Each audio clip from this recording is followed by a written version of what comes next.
지난 시간 우리 소돔과 고모라의 멸망에 대해서 살펴봤습니다. 의인 10명이 없어서 그 성이 망하게 된다는 것입니다. 의인 10명입니다.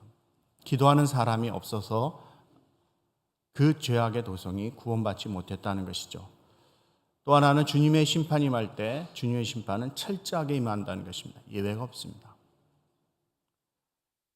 뒤돌아봐서는 안 된다는 것입니다. 우리 신앙이 푯대를 향하여 앞을 향하여 나아가는 신앙이 돼야지, 우리의 발목을 잡고 우리가 앞으로 나아가지 못하는, 주께로 향하지 못하게 하는 우리의 발목을 잡는 것들, 그러한 것들을 우리가 놓아야 한다는 것입니다.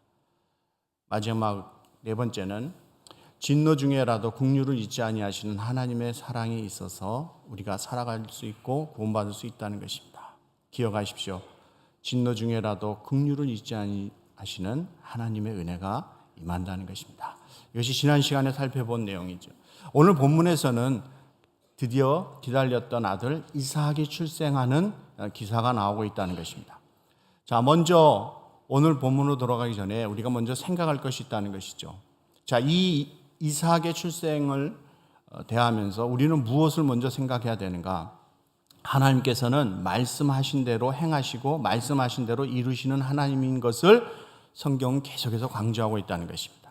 오늘 1절과 2절 말씀에 보시면 말씀하신이란 단어가 계속해서 3번 반복해서 나와요. 말씀하신.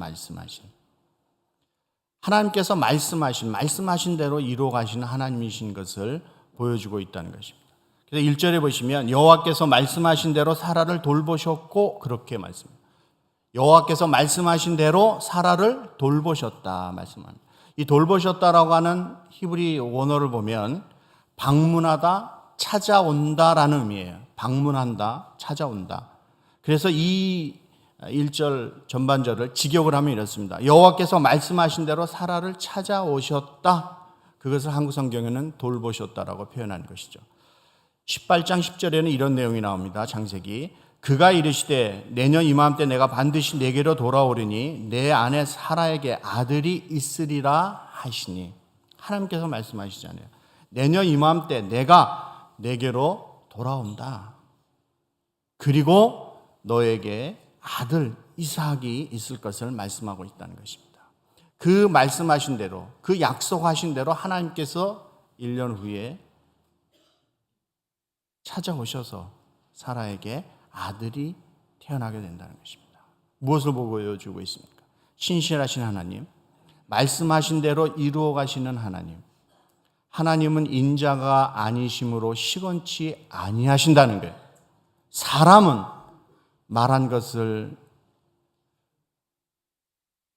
죽을 듯 바꿔서 살아가죠. 아침에 약속한 거 저녁에 뒤집고, 어저께 맹세한 거 오늘 또 뒤집고, 상황에 따라 환경의 논리로 늘. 그러나 하나님은 그러지 아니하신다는 거예요.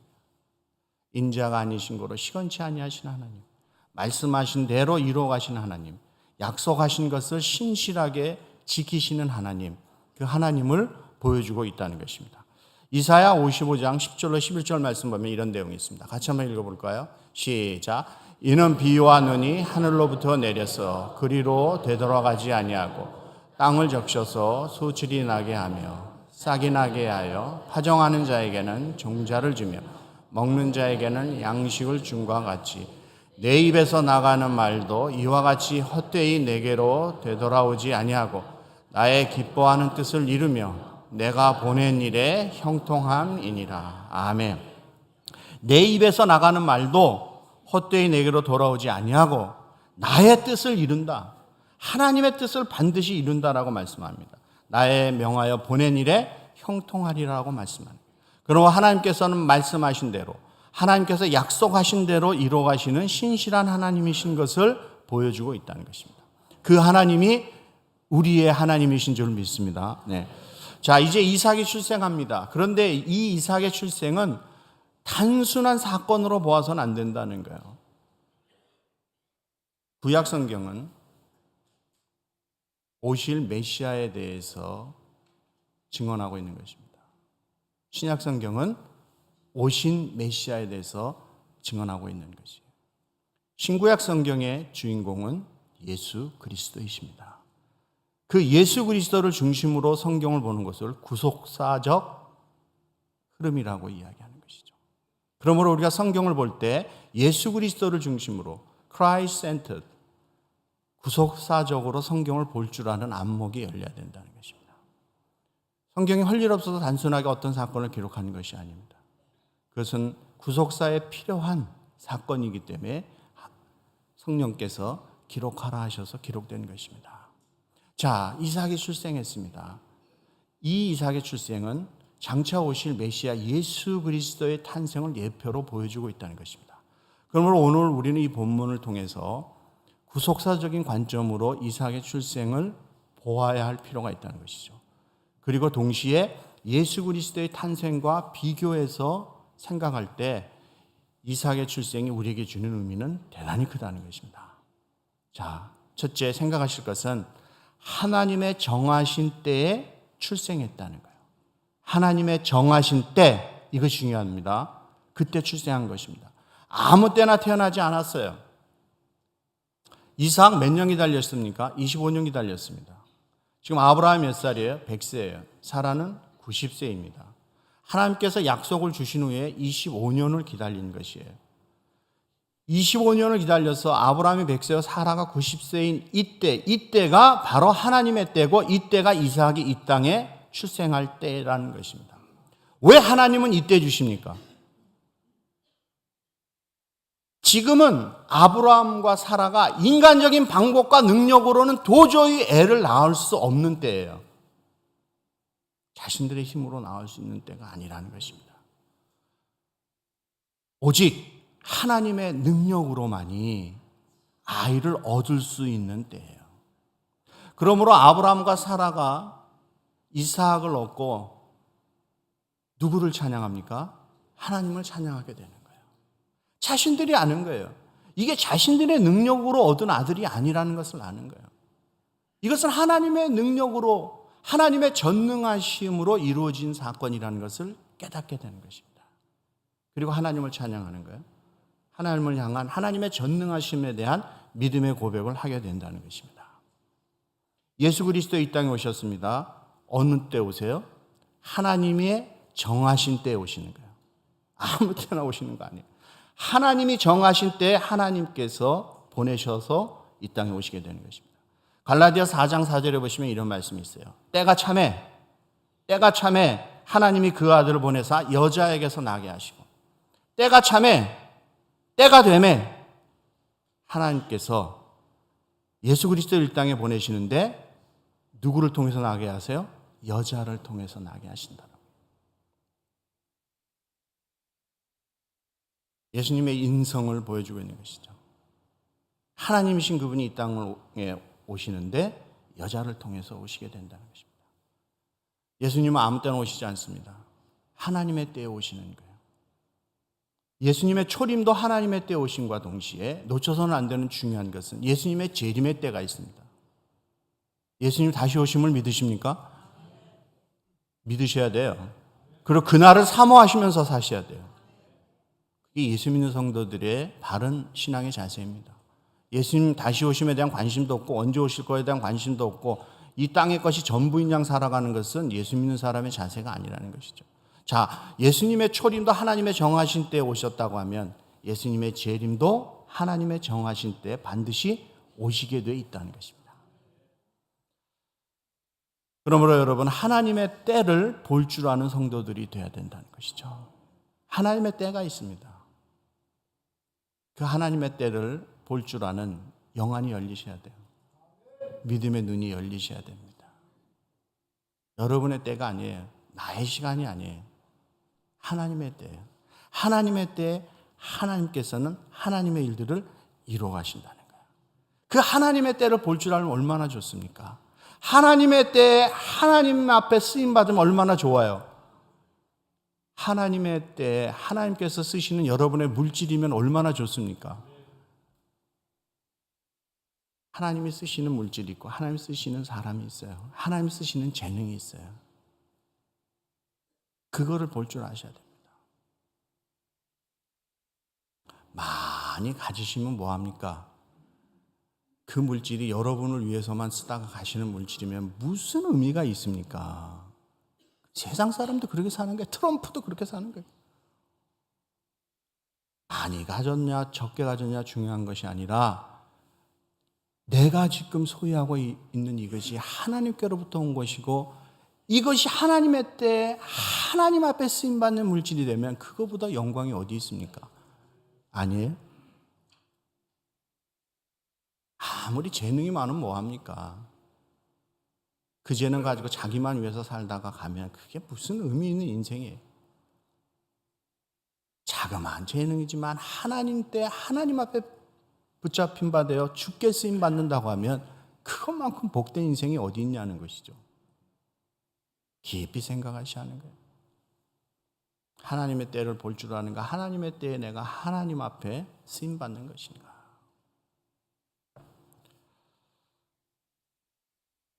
두 번째는 출생 전에 이미 이름이 지어졌다는 것이죠. 이것은 이삭도 마찬가지고 예수님도 마찬가지인 것입니다. 자, 여러분도 이름이 있습니다. 이름 온 사람이 없습니다. 어디 있어요? 다 이름 있죠. 이름은 무엇을 나타내요? 그분의 신분, 생애, 인격, 그러한 것들을 다 포함된다는 거예요. 여러분, 출생 전에 이름이 주어졌다는 건 뭐예요? 그 사람에 대한 전생애를 하나님의 주권적인 선택 가운데 하나님께서 통치하시고 인도하신다는 것을 보여주고 있다는 것이죠. 이삭의 이름은 창세기 17장 19절에 이런 내용이 있습니다. 자, 같이 한번 읽어볼까요? 앞에 뜹니다. 시작. 하나님이 이르시되 아이라 내가 사라가 내게 아들을 낳으리니 너는 그 이름을 이삭이라 하라. 내가 그와 내 언약을 세우리니 그의 후손에게 영원한 언약이 되리라. 아멘. 그 이름을 무엇이라 하라? 이삭이라 하라. 그 이름은 이삭이라 하라. 아브라함이 그냥 이름 진 거 아니에요. 한자로 무슨 돌림자 써서 진 게 아니란 말이에요. 하나님이 주셨어요. 하나님의 아들을 주시겠다고 말씀하시면서 이름도 주셨어요. 이름을 뭐라 하라? 이삭이라 하라. 이삭이라 하라. 그래서 짓는 거예요. 태어나기 전에 이미 그 이름을 주셨어요. 그래서 짓는 것입니다. 예수님의 이름도 마찬가지예요. 자, 마태복음 1장 21절 같이 한번 읽어봅시다. 시작. 아들을 낳으리니 이름을 예수라 하라. 이는 그가 자기 백성을 그들의 죄에서 구원할 자이심이라 하니라. 아멘. 아들을 낳으리니 이름을 뭐라 하라? 예수라 하라. 이는 그가 자기 백성을 그들의 죄에서 구원할 자임이라는 것이죠. 이름에 벌써 들어가 있잖아요. 우리 예수님 그러죠. 예수님, 예수. 그분의 존귀하신 이름입니다. 예수라는 이름의 뜻이 뭐예요? 여호와는 구원이시다. 하나님은 구원이시다. 그 뜻이에요. 히브리 말로 하면 예수와 여호수아. 근데 그것을 헬라 발음으로 하니까 이예수가 되는 거예요. 이예수. 그래서 한국말 성경에는 헬라 원어 음역을 바로 따가지고 예수라 진 거예요. 미국 사람들은 Jesus 그러죠. 지저스가 더 가깝습니까? 예수가 가깝습니까? 지저스는 아니에요. 예수, 예수님이 맞죠. 여호수아, 예수와 여호와는 구원이시다. 하나님은 구원이시다. 아들을 낳으니 이름을 예수라 하라. 그가 자기 백성을 그들의 죄에서 구원할 자이십니다. 벌써 이름에 그분이 메시아인 것을 보여주고 있잖아요. 그 이름 가운데 그분이 무엇을 하실 분인지를 보여주고 있죠. 출생 전에 지어주신 이름, 존귀하신 이름, 우리의 구세주 예수. 여러분이 구원받을 수 있는 이름은 예수 그분밖에 없습니다. 다른 이름으로는 안 되는 거예요. 천하 인간의 구원 얻을 만한 다른 이름을 우리에게 주신 일이 없습니다. 절대 양보할 수 없습니다.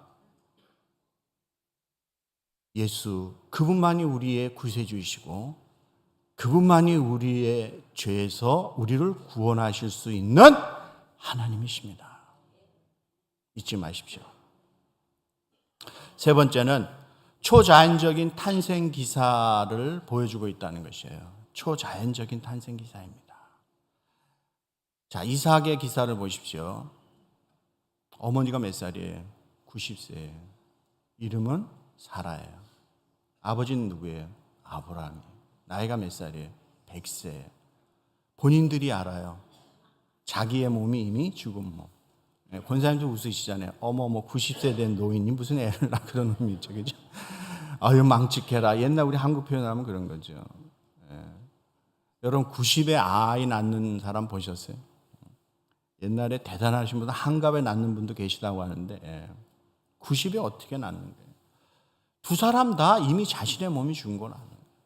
인간적인 방법으로 우리의 능력으로는 안 되는 것을 알고. 그런데 아이가 태어났어요. 이거는 불가능이 가능이 된 거잖아요. 그래서 기적이라고 하는 것이죠. 스스로가 아는 거예요. 초자연적인 역사죠. 그러니까 그 주위 사람들이 다 놀라는 거예요.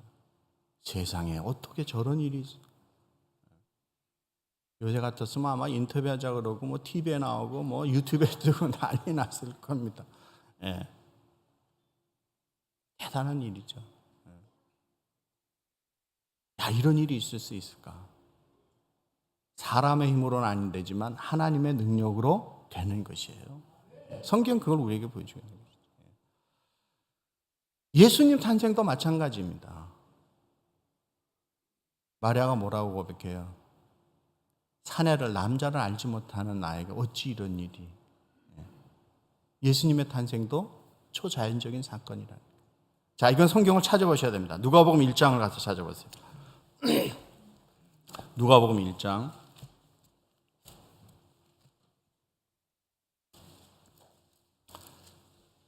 누가복음 1장 30절부터 보시면 이런 말씀이 있습니다.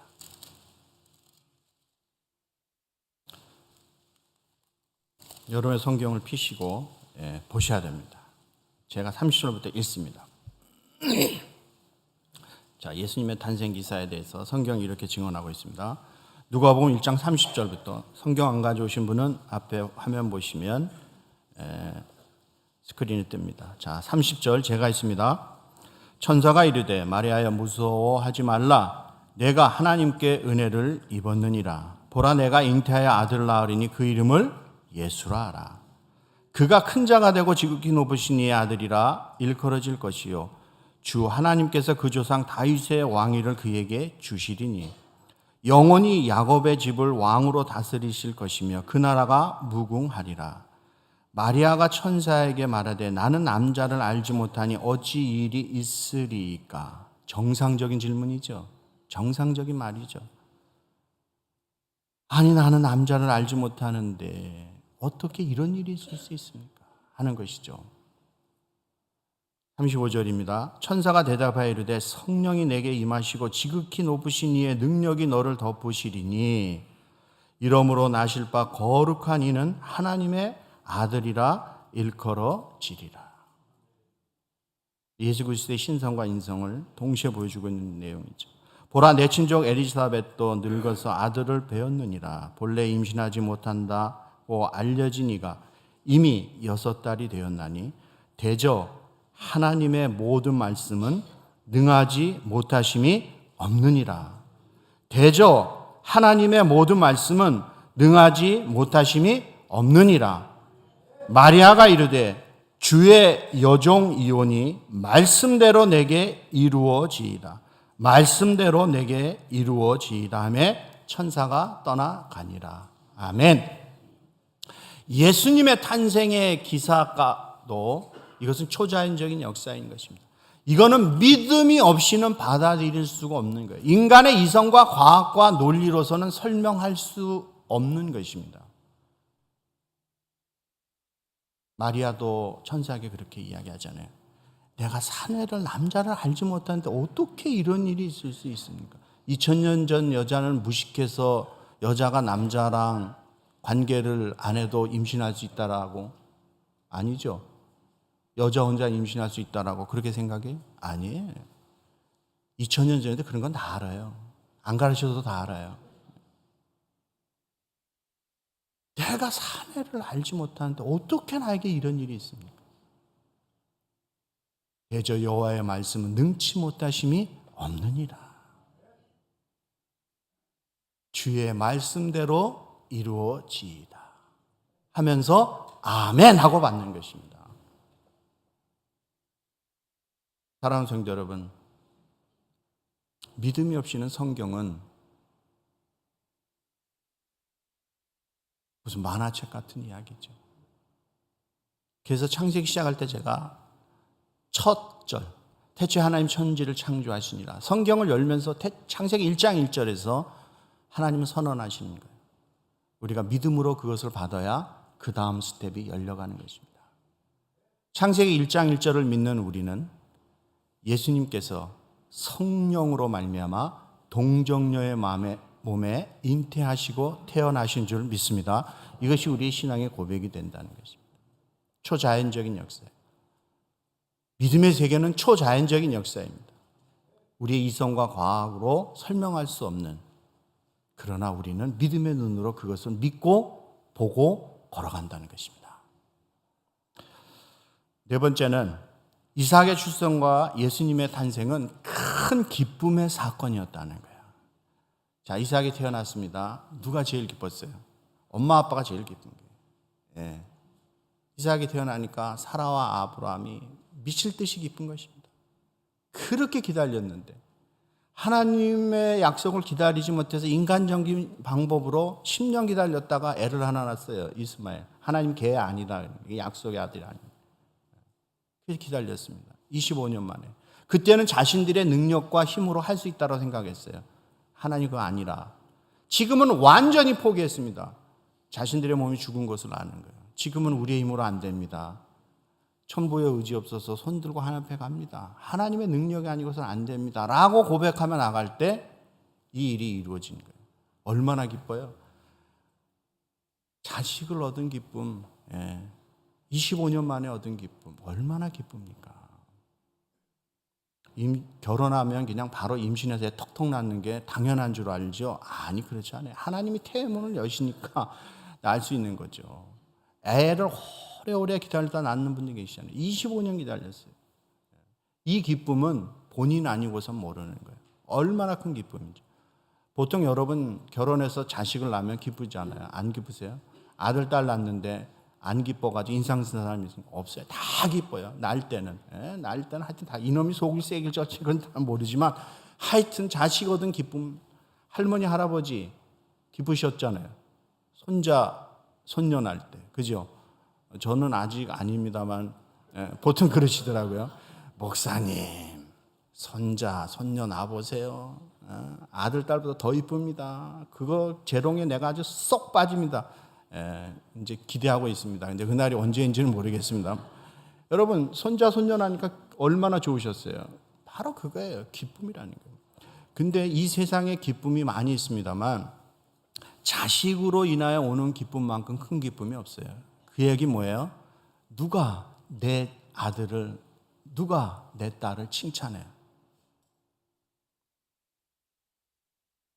그래서 다른 사람의 칭찬 때문에 내가 마음에 기쁨이 와요. 아들 잘 뒀습니다. 딸 잘 뒀습니다. 효자입니다. 효녀입니다. 어쩌면 이렇습니까? 누구 닮았습니까? 특별히 그 이야기 할 때는 더 기쁜 거예요. 그러면 나 닮았습니다. 그러고 싶죠. 예. 여러분, 자녀로 인하여 오는 기쁨은 이건 말할 수 없다는 거예요. 너무너무 큰 거예요. 그 기쁨은 세상의 무엇과도 바꿀 수 없는 기쁨이에요. 지금 사라와 아브라함에게 그 기쁨이 있는 거예요. 그 기쁨은 주위에 있는 모든 사람들에게도 주는 기쁨이었어요. 사라와 아브라함이 기뻐하니까 주위에 있는 친척들을 아는 사람들이 다 같이 기뻐하는 거예요. 이삭이 태어남으로 인하여 많은 사람이 기쁨을 누리는 거예요. 불행한 것이 아니라 저 왼수가 왜 나왔어? 그러는 것이 아니라 너무너무 기뻐하는 거예요. 큰 기쁨이에요. 예수님께서 태어나시니까 그 기쁨은 이삭이 주는 기쁨과 비교할 수 없는 기쁨이라는 것이죠.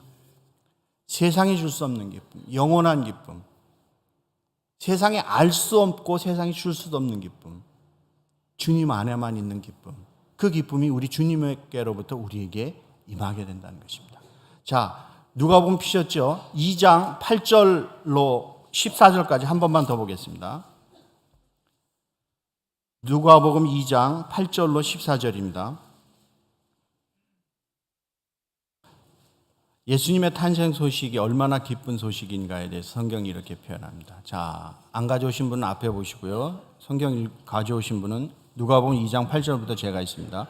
그 지역의 목자들이 밤에 밖에서 자기 양떼를 지키더니 주의 사자가 곁에 서고 주의 영광이 그들을 두루비치매 크게 무서워하는지라. 천사가 이르되 무서워하지 말라. 보라, 내가 온 백성에게 미칠 큰 기쁨의 좋은 소식을 너희에게 전하노라. 오늘 다윗의 동네에 너희를 위하여 구주가 나셨으니 곧 그리스도 주시니라. 너희가 가서 강보에 쌓여 구유에 누워 있는 아기를 보리니 이것이 너희에게 표적이니라 하더니 호련히 수많은 천군이 그 천사들과 함께 하나님을 찬송하여 이르되 지극히 높은 곳에서는 하나님께 영광이요 땅에서는 하나님이 기뻐하신 사람들 중에 평화로다 하니라. 아멘. 예수님의 탄생 소식은 온 백성 온 인류에게 기쁜 소식이라고 분명히 천사가 말하고 있다는 것이죠. 사랑하는 성도 여러분, 성탄의 계절입니다. 왜 기쁘십니까? 연말 매상 올라서 기쁘십니까? 왜 기쁘십니까? 아니면 기쁨이 없으십니까? 왜 안 기쁘십니까? 예수님께서 이 땅에 나를 위하여 오셨다고 하는 이 복된 소식이 여러분에게 기쁨이 되지 않습니까? 내가 예수 안에서 구원함을 받은 하나님의 자녀인 것이 기쁘지 않습니까? 주님이 주시는 이 참된 영원한 영생의 기쁨, 이 기쁨을 다시 회복하는 성탄의 계절이 되시기를 주의 이름으로 축복합니다. 그리고 이 기쁜 소식을 전하는